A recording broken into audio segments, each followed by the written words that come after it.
talking about what people say no more. Because everybody gonna fucking critique everything that you do, no matter what you do. That shit will creep into your mind, no matter if you believe it or not. It's wasted energy. Yeah, it's wasted energy. I kind of, at that time, I was having little big spurts. It was fun selling the drug, but I was living this. I had got caught up in the high. Yeah. By that time, I got caught up in the high.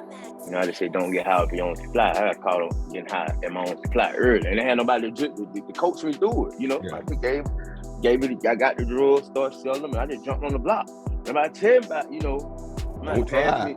Yeah. Older cat, I ain't gonna put their name on it since we on this thing. Yeah. You wanna try this young blood? And I remember that at 15, I looked up to him, you know what I mean? So, yeah.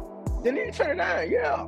Let's do it. Whatever to get me closer into this bondage of people, do what y'all do, I want to do it too. You know what I mean? So it was more of a acceptance thing. Like you wanted to be accepted within a group of people to feel that love. And I in my opinion, I think that's the reason a lot of things that go on in the world today, especially when you're talking about young black males like yourself at the time, myself, our friends, our family.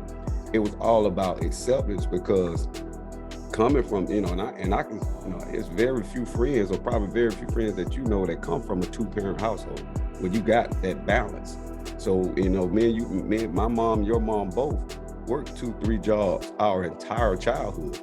And so the streets, I wouldn't say was our daddy, but that was our level of influence. That's what we looked up to. And so when we got out there in it, like you said, didn't nobody tell us that you ain't supposed to do cocaine like that. If you're gonna sell it, you can't do it. And I indulged in it myself. I talk about it in my book, and I talk about how I had to overcome a habit and overcome that lifestyle. Because as a child loves attention. You have kids, you understand, they love attention. And when if they don't get it from the crib, they don't get it at home, they're gonna go look for it elsewhere, whether it be drugs, girls, friends, gangs, whatever the case may be. Is you gotta have a don't quit mentality. You gotta have a don't quit mentality. You gotta keep pushing, man. No matter how many times you fall, no matter how many times you do well. Hey, even if I do well, I pat myself on the back. Hey, I might celebrate, go have a eating and drink, and the next day, hey, it's back to business again. You see what I'm saying? Yeah. Like, you can't dwell on your good or your bad. You see what I'm saying? You have to just keep pushing regardless. Like, so come high school, college, early NFL career, everybody telling you how great you are, how good you are. You see what I'm saying? I could have just stopped trying to go hard, but you still have to go to work every single day. You can't quit. You can't get comfortable. Anything in life, not just football, entrepreneurship, fatherhood, motherhood, being with your partner. Yeah. You know what I'm saying? It's always a way to get better and improve whatever you got going on. It's gonna be good. It's gonna be bad. Don't dwell on either. You see what I'm saying? It's gonna be setbacks. Don't dwell on that. Don't quit. Keep pushing. Keep moving, and eventually you'll get your goal. Yeah. You'll get to your goal, and that's in anything. I call it Ball G, and I was telling him, like, man, I'm on a podcast with my cousin YK. He like, I don't know YK. He like, I don't know him. I like, yeah, my cousin, man, Tony. He like, man, I don't know him. He said, did you talking about Lamar? I like, yeah, Lamar. He like, yeah, I know him. But that's a dude that's from hometown. Yeah. But the only person he know is Lamar. So the way that you brand that, you may don't see the effect, because it's just like you branding the business. When you rebrand yourself and remake yourself over the same thing that I'm doing now, everybody knows Dirty Red. Everybody thinks they know Dirty Red, but they know that the image that I portrayed it once. They knew Dirty Red. And this is a great topic, because it coincides with so many things that I want to express to you. Dirty Red was a reputation, but Derek is a person with dignity. So I was 12 years old at the time. 12 years old, I just got kicked out of school. My mom and Coach Lumford, they figured some things out, got me into body. Coach Lumford got me on the AAU team. I started going to Atlanta on Friday. So every weekend I was leaving to go to Atlanta on Fridays to hoop with the Atlanta Celtics, man. And the next thing you know, we won the national championship, man. We went 50-0. Wow. 50-0. Now here I go from going from game banging and getting kicked out of school at 11 years old to playing on the national championship team for the Atlanta Celtics, going 50-0. A lot of people don't know the story. Yeah. You know? Us as people, man, we are the smartest, dumbest thing that were ever created, I think so. You know what I'm saying? Because we are confused people, man. We need validation for certain things that don't mean nothing. Yeah. You know, and then like if it don't mean nothing until it happens directly to them. Yeah. Specifically. So people can see, you know, somebody getting robbed or something won't do that, but then when they do it, they be like, why I didn't get help? You know, why nobody didn't help me? Yeah. Or whatever. They kid get jammed up on something. They see, we see it all the time on the news, man. It just, us as people, man, we confused people, and that just some shit you have to grow out of, man. You just think, you know what I'm saying? You are your own solution. The answer is all within. Yeah. If you dig deep in yourself, man, you will know, like, most of the things out here, there are a lot of stuff that's going on in fugazi. Yeah. You know, a lot of shit fake, especially with the internet, man. People glorifying people for the wrong reason and not for, you know, what's really happening around it. It confused, man. Yeah, Confused, it is, bro. It is. It's like, you know, I got a clip from my brother when he said, it used to be this, now it's that, everything vice versa. What would be your biggest advice for someone who's trying to step into something, and not necessarily waiting, but anything that's outside the norm? Yeah, I say keep going. You know, put 100% into it and keep going. Because a lot of times when you are the pioneer of something, or you like you said, think outside the box and you actually go for it, you can't worry about what everybody else thinks. You know, that should be none of your concern what other people think of you. And I listened to your podcast today, and it's like when you humble, you get overlooked, you get underpaid. You know what I mean? You don't want to make noise, you don't want to say nothing, or if you don't want to be criticized, then don't do anything. But you know, then you're just a vegetable. It's like no matter what you do, somebody gonna say something.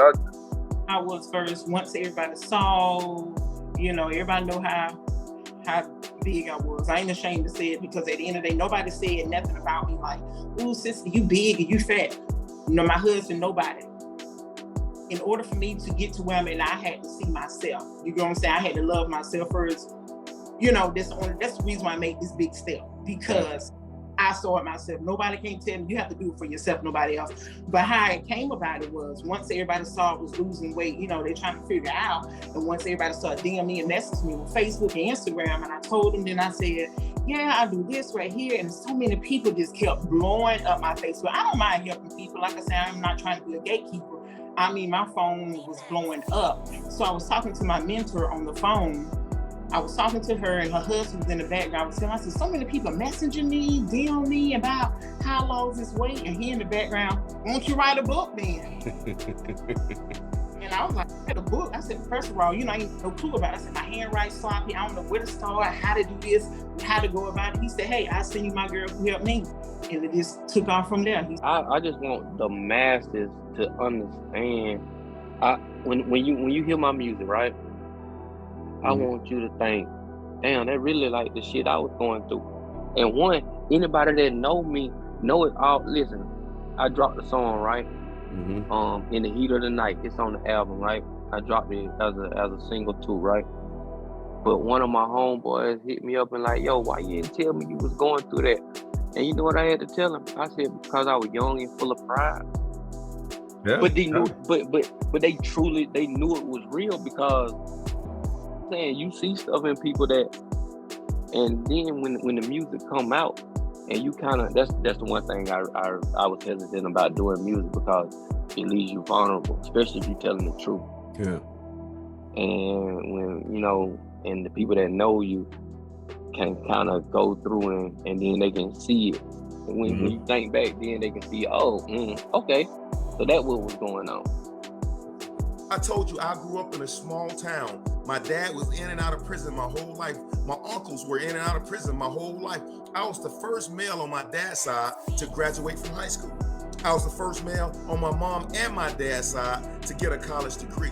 motivational teacher. Why is that so important? Because the label they wanted to give me when I was growing up was a statistic saying that based on your race, based on your ethnicity, based on where you live, based on your father's, what he's doing, based on your mom's level of education, chances are you'll never be able to escape the situation that you're in. They gave me the label as a statistic, as a young boy, and somehow society thought I was supposed to buy what they thought my value was. Believe me, there are people, there are entities, there are all trying to label who you are to justify what your value is to this society. And I'm challenging you not to live under anybody's labels for your life. We got to learn to lead. The first concept of leadership is self-mastery.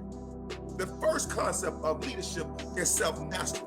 If we can't lead self, it becomes very difficult to lead a brigade. And if I choose to live under the labels of somebody else's vision for my life, I will always be a follower. I will never maximize my potential on this earth. I'll always be looking how I can build someone else while neglecting what the great I am has created and awaken my I am too.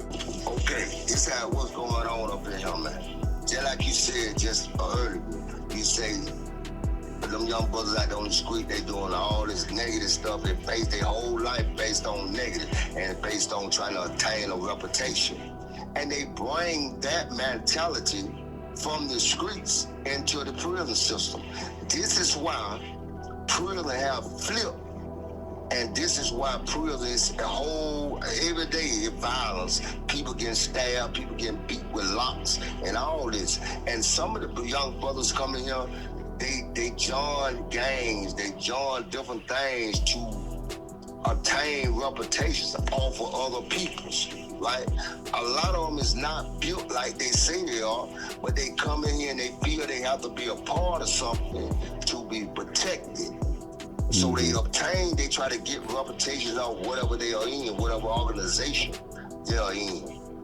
But, you know, me, myself, I respect a young man who comes in here and trying to build and trying to understand the mistakes that he made so he won't make the same mistake when he leave and go back to society, you did. This is your work, this is your art. This is gonna be here way after you gone. And that's what's more important. Like, if you happy with it, then everything else will come along. Somebody gonna read it. Yeah. It might not be your peers. For real, it be the people that you never spoke to, never seen. You know what I'm saying? I ain't never met you in my life, but we here now. That's right. And it'll be those people that you ain't never seen, never met, never had said hello, goodbye to, that'll support you more than your peers. Don't rely on your peers. That's my main thing. Don't look to your peers for, you just don't look to them. Think about yourself, what you want, and everything else will follow. Hey, that's some good stuff, because I tell people, it's rich, the wealthy people, they get wealthy off strangers. They don't get wealthy off friends and family, which of course friends and family are going to support, and you know, some are not, and some will start in the beginning and won't last all the way through, but you can't rely on friends and family. And today is his 45th birthday, and all I can do is just reminisce on the good times.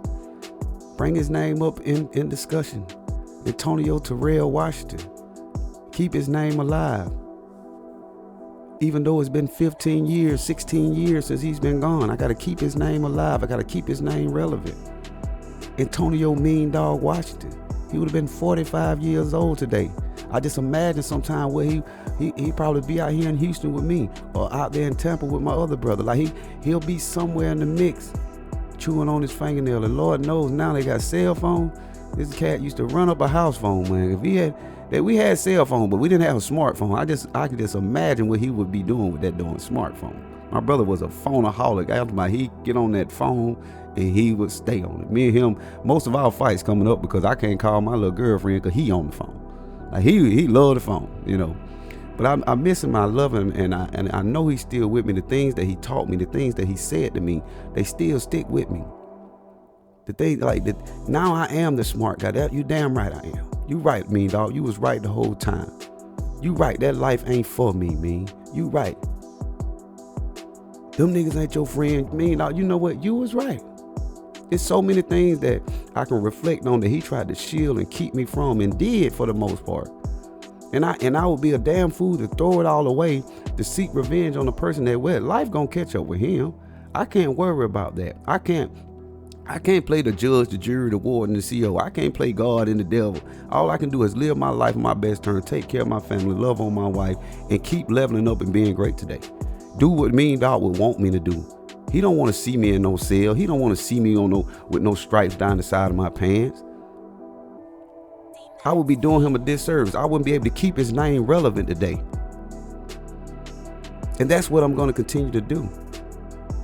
And I'm not going to allow the things that have happened to me to dictate how I feel about the world. The world is the world. How do I feel about myself? I forgave Buddy for my sanity. And I let it ride.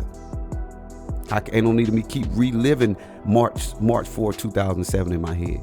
Ain't no need of me keep playing that in my head in where it's going to infuriate and flame that flame back up. And now I'm back to a level of revenge and I want to go down there and kill his whole family. Now, it ain't going to work like that. I'm going to keep moving forward. I'm going to keep leveling up. I'm going to do what Mean Dog would want me to do. And that's be great today. The emotional and mental scars of your life is what creates the stories for you to tell. And until you address them, and again, if you're strong enough to be that self-aware, that self-educated, that self-motivated person that can listen to Mr. Be Great Today and use some of the tactics that he used, by all means do it. But if you need a little bit more help, it's nothing wrong. There's no weakness in needing help.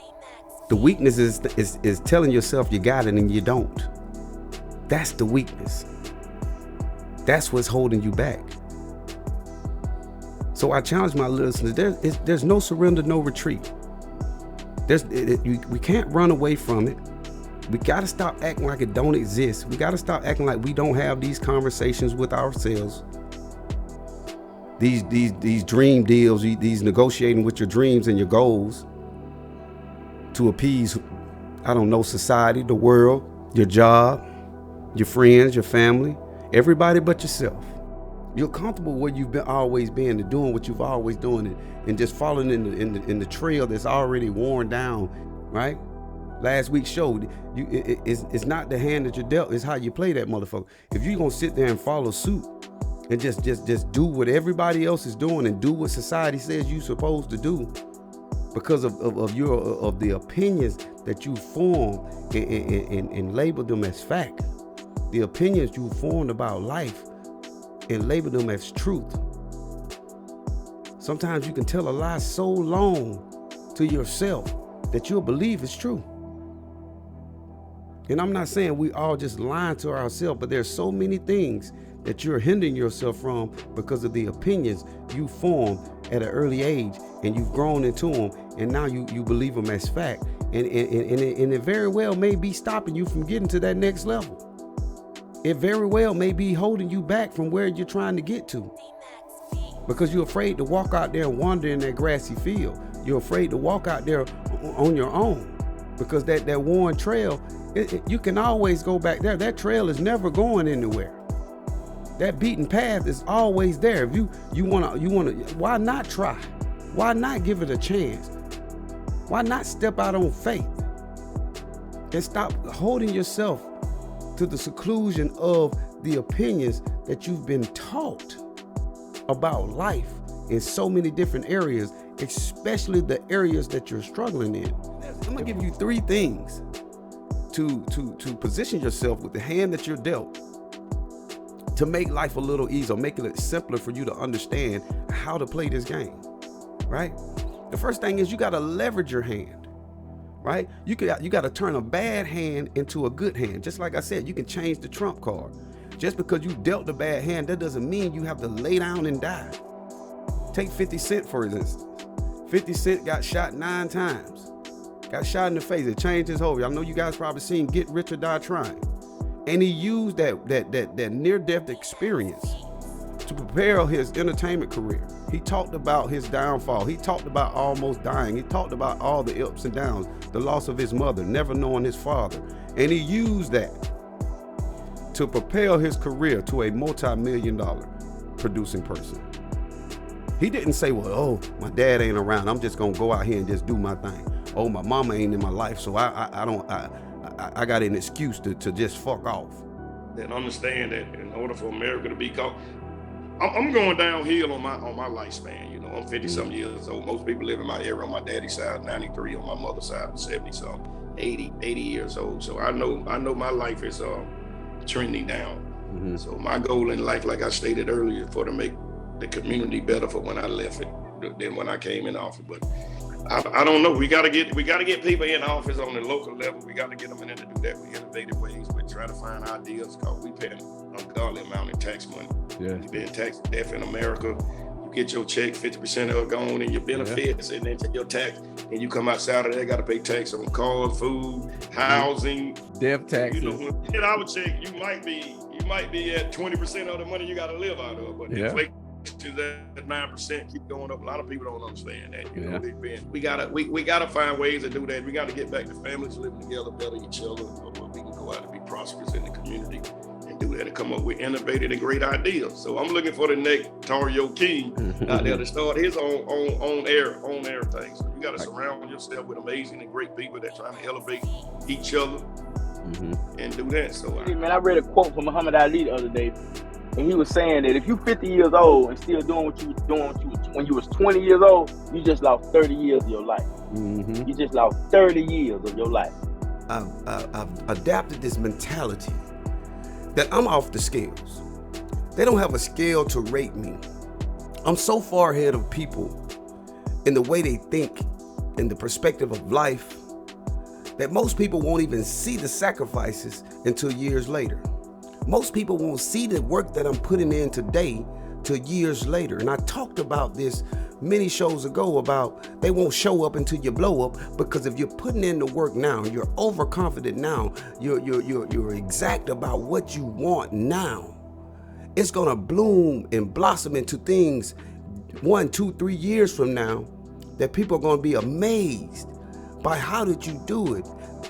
And you gotta find that same attitude, that same momentum that you had when you first had that vision, when you first had that ideal, when you first got into that relationship, when you first got on that job, when you brought that baby home from the hospital. You gotta have that same attitude, that same grind, that same tenacity about the situation. Because if you start following that downward trend, you're gonna dig yourself a deeper hole. And I challenge you all. I challenge you all to continue to uplift yourself in whatever you're doing and whatever you want out of life. Because the moment that you start pointing fingers, the moment you start making excuses, the moment you start complaining, you might as well go on and just throw in the towel and lay on down and die, because it's over with, it's done. That business is done. If you're not continuing to grind, I don't care if nobody shares your post. I don't care if nobody show up to your show. I don't care if nobody buys your book. I don't care if nobody come and patronize your service. I don't care if no one buys a plate if you're selling food. I don't care if no one shows you any type of support. If that's what you want, you got to continue to have that same vision you had in the beginning. Because it's easy to do when everything going good. It's easy to do it at grand opening. It's easy because you don't have any lashback. But when the adversity comes, when the hard times comes, when the down moments come, are you going to give up? Then why did you start in the first place?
Remix.